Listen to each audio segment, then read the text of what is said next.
After police discovered a second mausoleum was broken into at Worcester's Hope Cemetery, detectives and cemetery workers checked all mausoleums citywide. It's now believed only the two have been broken into at this time. Worcester police are putting the word out to other departments to be vigilant.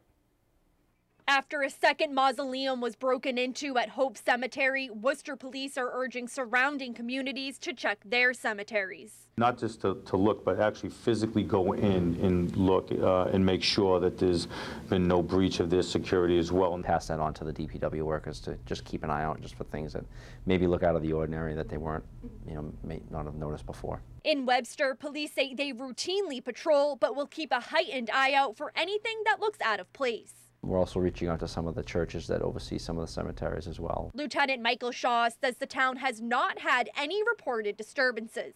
He says the cemeteries in Webster are much smaller than Hope and do not have many mausoleums.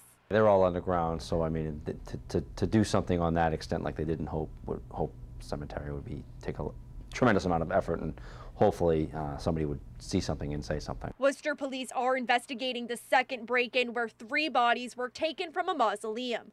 Amador Medina was arrested in connection to the first break-in where 5 bodies were taken. We do not believe this was one individual act. We do believe that there was others involved, and we're trying to identify those as well. Police say they believe the people involved cut the locks in May and then waited until September to remove the remains. There is certainly like an organized cult out there that are actively looking for human remains. You really don't hear that much about it, so to hear about that happening, and maybe in more than one place is really kind of disturbing.